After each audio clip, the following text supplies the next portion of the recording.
जिज्ञासु मित्रों, बहुत बहुत अभिनंदन है आपका दिव्य सृजन में। प्रत्येक दिवस की भांति आज भी हम यहाँ पर लाइव चर्चा का कार्यक्रम शुरू कर रहे हैं और आज का जो विषय है श्रीमद् भगवद गीता प्रथम अध्याय पर हम चर्चा करेंगे। अर्जुन विषाद योग का नाम है। अर्जुन अवसाद से ग्रसित होता है, विषाद से ग्रसित होता है और श्रीमद् भगवद गीता का प्रारंभ धृतराष्ट्र उवाच से, जो कि हमने पिछले वीडियो में भी देख लिया है।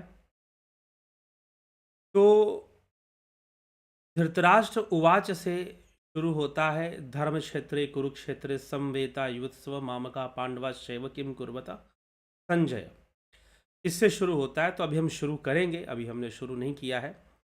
तो गीता में क्या क्या है हम इसको जाने प्रथम अध्याय में।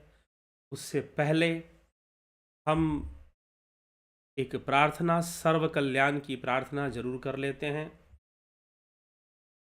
विश्व कल्याण की प्रार्थना जरूर कर लेते हैं। चलिए, क्योंकि ये श्रीमद् भगवद गीता का अध्याय है, का विचार है, को प्रारंभ करने के पहले हमें जरूर ऐसी प्रार्थना करनी चाहिए। नियम है, योग पद्धति में भी ये नियम है। शांताकारं भुजगशयनं पद्मनाभं सुरेशं विश्वधारं गगनसदृशं मेघवर्णं शुभांगं लक्ष्मीकान्तं कमलनयनं योगिभिर्ध्यानगम्यं वन्दे विष्णु भवभयहरं सर्वलोकैकनाथम्।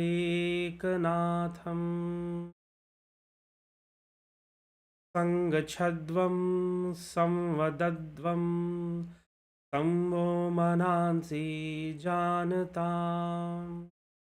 देवाभागं यथा पूर्वे संजनाना उपासते। ओम शांति शांति शांति। जिस प्रकार से देवता मिलकर एक साथ अपने भाग को ग्रहण करते हैं, हम भी उसी प्रकार ग्रहण करें, मिलजुल कर रहें, एक साथ बोलें, एक साथ अपने कदमों को आगे बढ़ाएं। लंबा यह स्तुति है, लंबी स्तुति है थोड़ी सी। समानो मंत्र समिति समानी समानम मनः सहचित्तमेशाम। समानम मंत्र में भी मंत्र एवं समानेन वो हविषाज हो। तो सबके हृदय समान हो, मंत्रणा समान हो और पूरा जो विश्व है वो बंधुत्व से भरा हुआ हो। बंधुत्व हो, सब में एकता हो और सब एक होकर ही अपना कर्म करें, अपने अपने भाग को ग्रहण करें। कोई किसी का भाग छीने नहीं, कोई किसी का भाग छीने नहीं। तो हमें यह विचार करना चाहिए, समझना चाहिए और श्रीमद् भगवद गीता में ऐसी प्रार्थना कर कर हम इसकी चर्चा को अब शुरू करते हैं। तो श्रीमद् भगवद गीता का जो प्रारंभ है धृतराष्ट्र उवाच से होता है। प्रथम अध्याय के अंदर 47 श्लोक हैं, 47 वर्सेस हैं, 47 श्लोक हैं। तो 47 श्लोक में 1 नंबर श्लोक से लेकर 11 नंबर श्लोक तक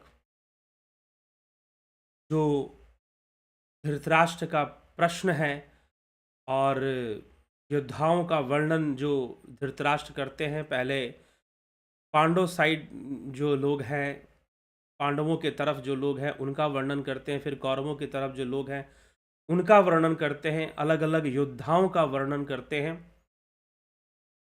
पहले तो धृतराष्ट्र का प्रश्न ही आता है और योद्धाओं के बारे में पूछा जाता है और संजय जो है योद्धाओं का वर्णन करते हैं कि युद्ध भूमि में कौन कौन से महारथी योद्धा हैं।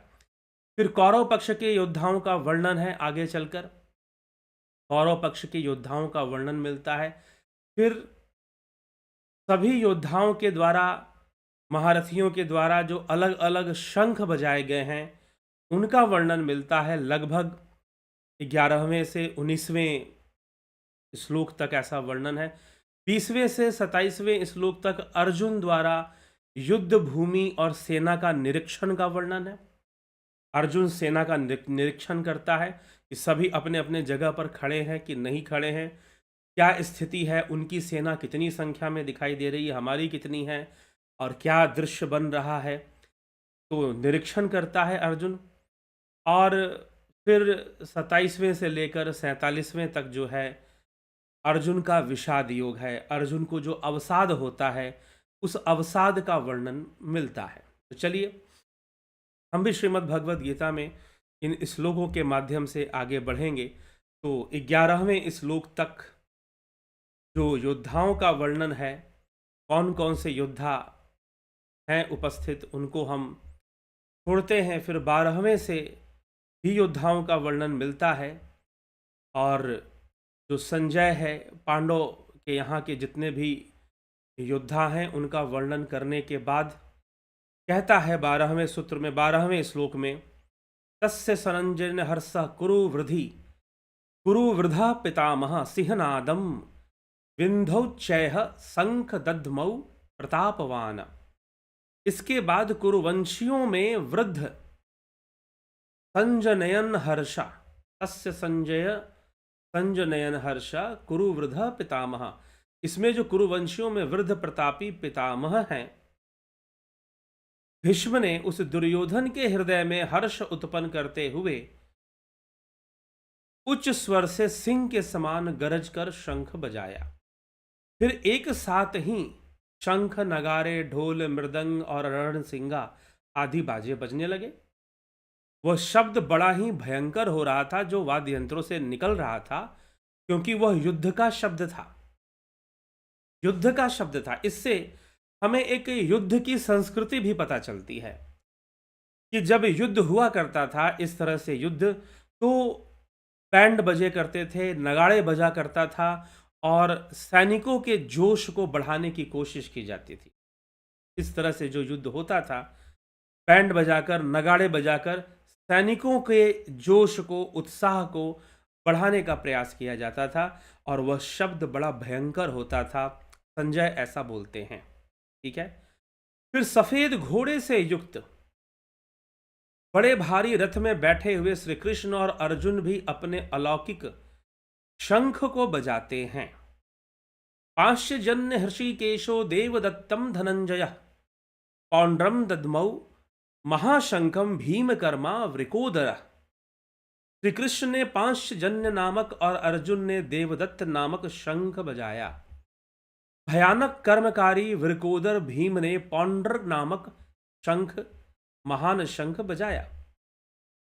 कुंती पुत्र राजा युधिष्ठिर ने अनंत विजयम राजा कुंती पुत्रो युधिष्ठिर नकुल सहदेवश्य सुघोषमणि पुष्पकौ। कुंती पुत्र राजा युधिष्ठिर ने अनंत विजय, नकुल ने सुघोष, सहदेव ने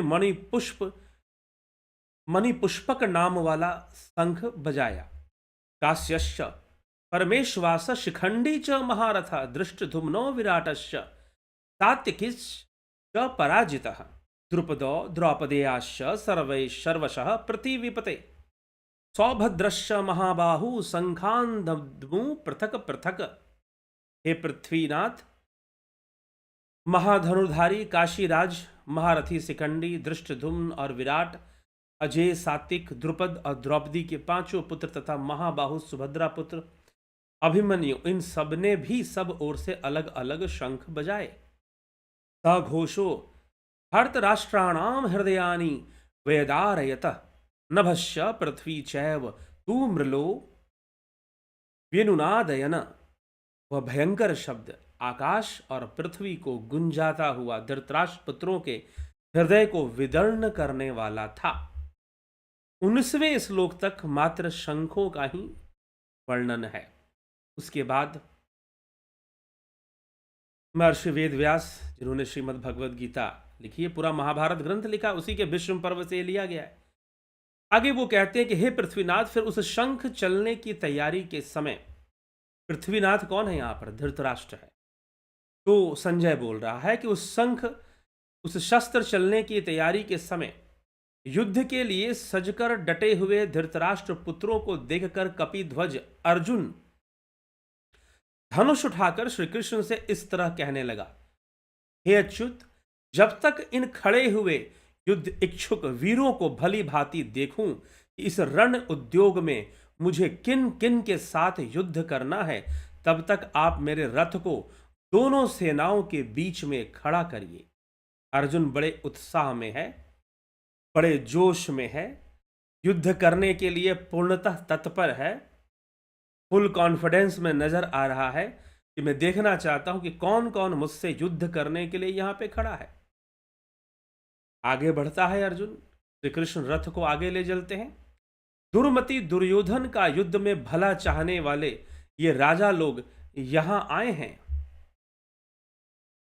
उन युद्ध करने वालों को भी मैं सही प्रकार से थोड़ा देख लूं कि कौन कौन राजा दुर्योधन के साथ खड़ा है।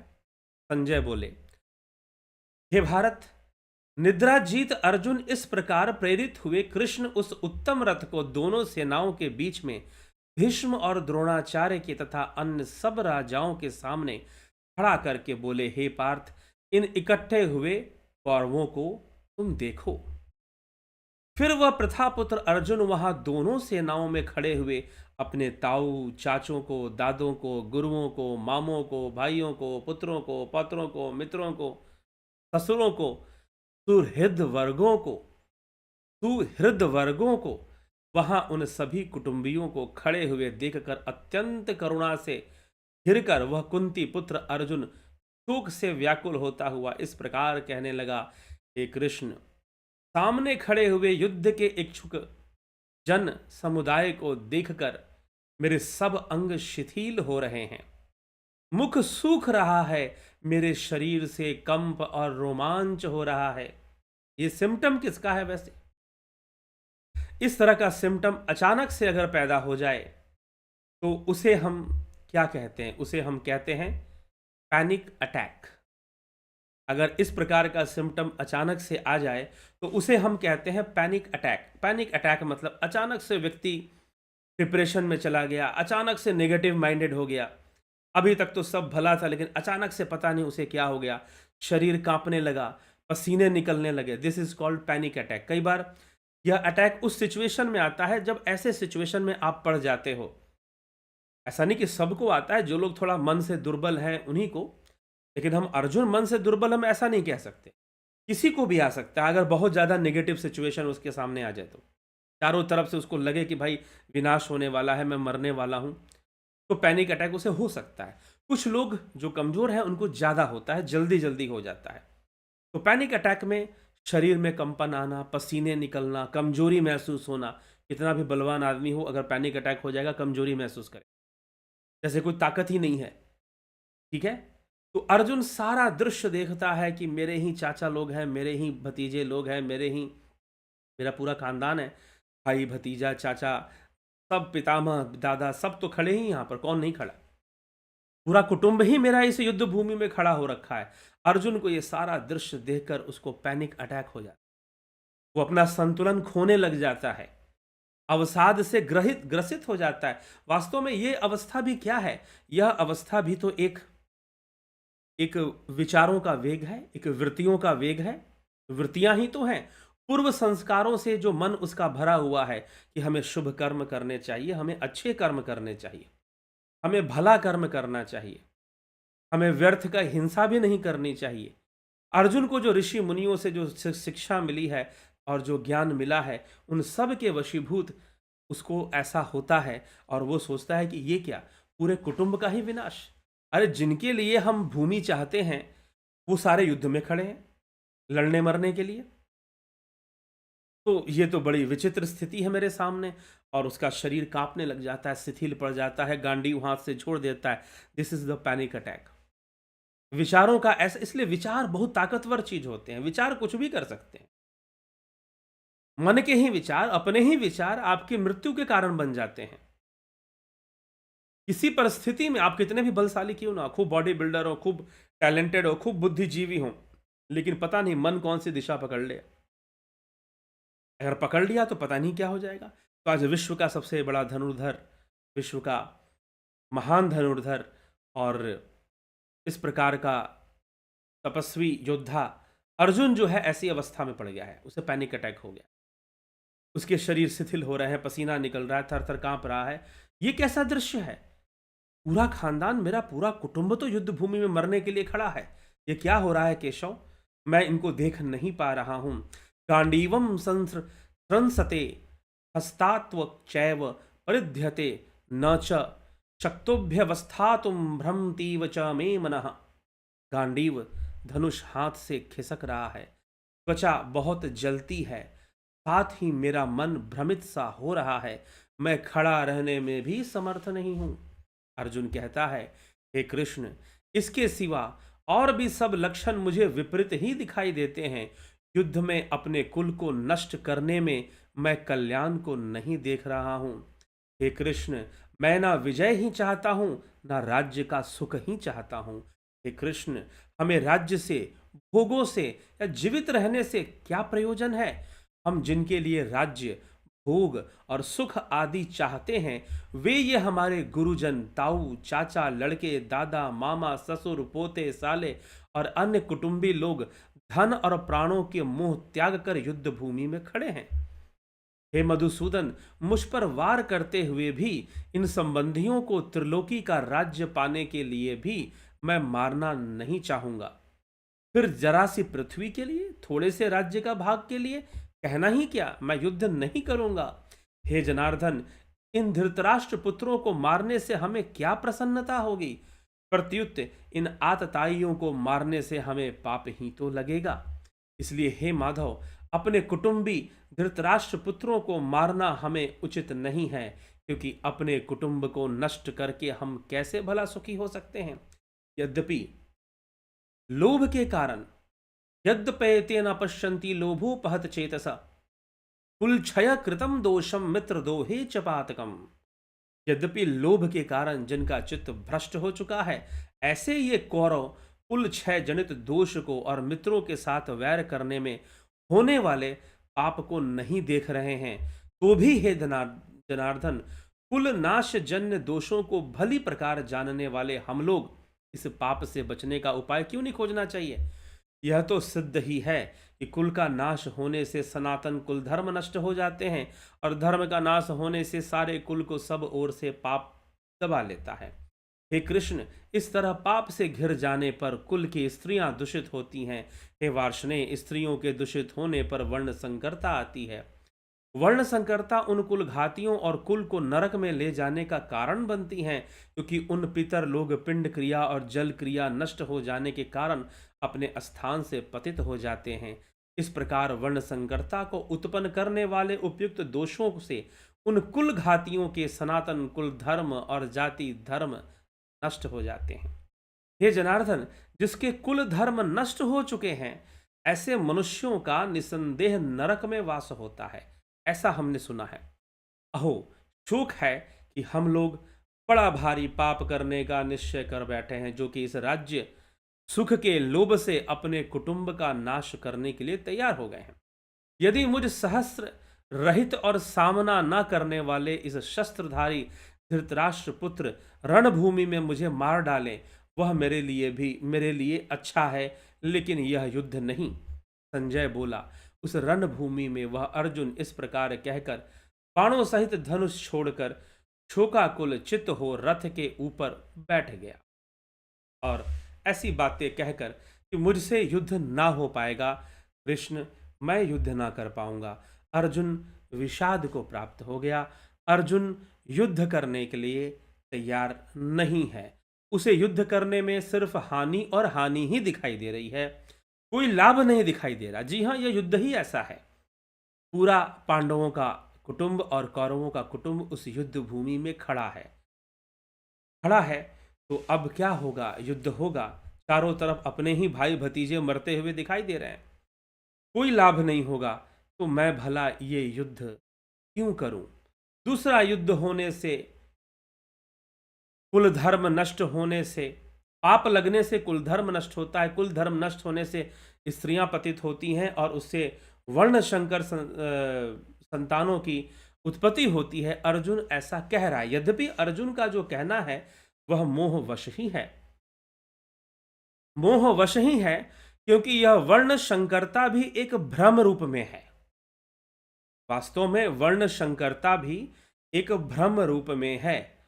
वर्ण संकरता, स्त्रियों के पतन होने से वर्ण संकरता हो जाएगी, और वर्ण संकरता तब होगी जब किसी संतान का जन्म पाप युक्त होगा। अब पाप युक्त होने का क्या मतलब है? पाप युक्त होने से आप क्या समझते हैं? ऐसा भी हो सकता है कि किसी स्त्री का विवाह उसके अपने निज वर्ण में हुआ हो, फिर भी उसका संतान पाप युक्त हो जाए। यह भी संभव है और ऐसा हुआ भी है। ऐसे अनेक उदाहरण मिल जाएंगे। ठीक। और यह भी तो हो सकता है कि निज वर्ण में ना हुआ हो और फिर भी पुण्य आत्मा संतान का जन्म हो जाए। ऐसे भी उदाहरण इतिहास में मौजूद हैं। कुल मिलाकर जो बात निर्भर करती है वो कर्म पे निर्भर करती है, वर्ण पे निर्भर नहीं करती। इसीलिए कृष्ण अर्जुन को कर्मयोग आगे समझाते हैं। पूरी से पूरी बात अर्जुन भी कर्म की ही बात कर रहा है कि हमसे पाप कर्म लगेगा। अर्जुन का कहना भी गलत नहीं है, वो सही बातें ही कर रहा है, लेकिन कृष्ण उसे वो कौन सी ऐसी बात है जो वो समझ नहीं रहा है। उसकी सारी बातें पाप पुण्य के बीच में बंधी हुई हैं। तो सच पूछिए, पाप भी बंधन है और पुण्य भी बंधन है, दोनों ही बंधन है। तो पाप भी बंधन है और पुण्य भी बंधन है जीव के लिए। जीव अगर मुक्ति चाहता है तो उसे पाप से भी मुक्ति चाहिए और पुण्य से भी मुक्ति। ये नहीं कि सिर्फ पाप से ही मुक्ति होगी, दोनों से होगी। सुख से भी, शारीरिक सुखों से भी मुक्ति, शारीरिक दुखों से भी मुक्ति। अरे शारीरिक सुखों का अस्तित्व टिका किस आधार पर है? शारीरिक सुख इसी बात पर टिके हैं कि दुख भी हैं। दुख होगा तो सुख होगा, सुख होगा तो दुख भी होगा। ये दोनों समानांतर तो चलेंगे ही चलेंगे। तो इसी प्रकार से संसार में पाप पुण्य भी रहते हैं। तो अर्जुन उन पाप कर्मों से बच रहा है, लेकिन कहीं ना कहीं दुर्योधन को पूरी छूट दे रहा है कि जाओ भैया, तुमको जो करना है करते रहो। जब तुम्हारा आएगा समय तो समझ जाओगे, लेकिन कब समझोगे? और कौन कब समझा? जब तक अंत समय ना आया रावण कहां समझा। जब तक मृत्यु सामने नहीं आई कंस कहां समझा कि दुर्योधन समझ जाता। तो मृत्यु सबको समझा देती है कि भाई लाइन पर तुम्हें रहना चाहिए था, सही रास्ते पे तुमको रहना चाहिए था। तो अर्जुन उस स्तर तक सोच नहीं पा रहा। उसका जो सारा धर्म है, उसका जो सारा उपदेश है, वो पाप और पुण्य के बीच उलझा हुआ है। और इसी उलझन को भगवान श्री कृष्ण खत्म करने का प्रयास करते हैं, शुरू करते हैं अर्जुन को समझाना, और उन्हें इस प्रयास में सफलता भी प्राप्त होती है। कृष्ण क्या समझाना शुरू करते हैं, यह हम कल के व्याख्यान से हम समझने का प्रयास करेंगे। तो आज हम यहीं तक कि अर्जुन को विषाद हो गया। अर्जुन उदाहरण दे रहा है कि वर्ण संकरता का ऐसी स्थिति बन जाएगी। निश्चय ही युद्ध के अंदर जब बहुत सारे लोग मरेंगे तो इसकी संभावना हो जाती है कि बहुत सारे बच्चे अनाथ हो जाएंगे, बहुत सारी महिलाएं विधवा हो जाएंगी। उनको कौन सहारा देगा? तो हो सकता है कि वो दूसरे वर्ण में विवाह करें और वर्ण संकरता आए। कुछ ऐसा वर्ण संकरता का अर्थ समझा जाता है, यद्यपि यह सटीक अर्थ नहीं है, क्योंकि कोई पाप युक्त व्यक्ति जो पहले से ही पाप युक्त है और वो अपने वर्ण में ही विवाहित है, कोई स्त्री अपने वर्ण में ही विवाहित है लेकिन वो पाप युक्त है, उनका जीवन पाप कर्मों से भरा हुआ है, भले ही वर्ण में है, तो इससे क्या वर्ण संकरता नहीं आएगी? उससे भी वर्ण संकरता आ सकती, उससे भी वर्ण संकरता आ सकती है। तो इसलिए हमें, अब दुर्योधन क्या वर्ण संकरता से पैदा हुआ है? नहीं, अपनी माता का ही, वो गांधारी का ही पुत्र है, वो पिता धृतराष्ट्र का ही, तो फिर वो ऐसा पापी क्यों हो गया? उसका जीवन पापमय क्यों है, दूषित क्यों है? नहीं होना चाहिए था, लेकिन फिर भी है दुर्योधन का जीवन पाप कर्म। तो यह इसका कोई प्रमाण नहीं है इस बात का। यहां पर कई लोग वर्ण संकरता का उदाहरण देते हैं, गीता में ऐसा भगवान ने कहा। भगवान ने नहीं कहा, अर्जुन ने कहा है। अर्जुन ये बात कह रहा है, अर्जुन अपने अल्प ज्ञान से, जिसको अभी मोक्ष, आत्मज्ञान और योग का ज्ञान नहीं है, उसको मात्र बाहरी कर्म का ही ज्ञान है, लेकिन उसको आत्मज्ञान के बारे में कोई जानकारी नहीं, योग के बारे में कोई जानकारी नहीं है। इसलिए वो ऐसी माया में फंसा हुआ है और ऐसी बातें कह रहा है, और उस अत्याचार, उस अन्याय और उस अधर्म का ही समर्थन कर रहा है, उस अधर्म का ही समर्थन कर रहा है जो अधर्म दुर्योधन के द्वारा हो गया है। उस समय अर्जुन भूल गया है कि किस प्रकार दुर्योधन ने द्रौपदी का चीरहरण किया था, किस प्रकार छल पूर्वक उनको हराया था, किस प्रकार बार बार उनको अपमानित किया था, और एक बार द्रौपदी का हरण भी किया था उसने वन में, जब पांडव वनवास में थे तो भी उसने ऐसा किया था।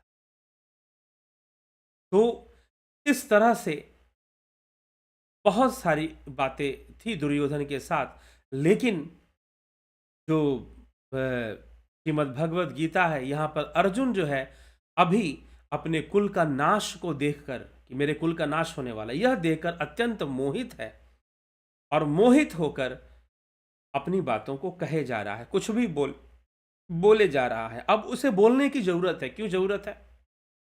क्योंकि कृष्ण है, वो जानता है कि कृष्ण नहीं मानेंगे। दुर्योधन ने कृष्ण का भी बहुत अपमान किया है, तो कृष्ण नहीं मानेंगे, अर्जुन जानता है। इसलिए अर्जुन अपना ज्ञान रख रहा है, एक तरह से समझिए कि ज्ञान झाड़ रहा है, तर्क दे रहा है कि ऐसा पाप लग जाएगा, वैसा पाप लग जाएगा, वर्ण शंकर पैदा हो जाएंगे, इस तरह के अनेकों बहाने वो दे रहा है। अभी भी वो सोचता है कि हमें दुर्योधन को मनाना चाहिए, शांत करना चाहिए, जबकि सारे प्रयास हो चुके हैं। वो खुद भी पहले प्रयास कर चुका है, सारे पांडव मिलकर, युधिष्ठिर भी दुर्योधन को समझा चुके हैं, लेकिन कोई लाभ अब तक ना मिला। और दुर्योधन रक्त का प्यासा, युद्ध का प्यासा, युद्ध करने के लिए सर्वदा तैयार है। तो यह सारा बात सुनकर भगवान कृष्ण, ये अर्जुन के जो भी बहाना अर्जुन बनाता है, जो भी एक्सक्यूजेज हैं उसके, उन सब को सुनकर भगवान कृष्ण समझ जाते हैं कि अब इसको पैनिक अटैक हो चुका है, यह भ्रमित हो चुका है, इसके ऊपर नकारात्मक विचार, चित्त विक्षेप हो चुका है, और नकारात्मक विचार इसके ऊपर हावी हो चुके हैं।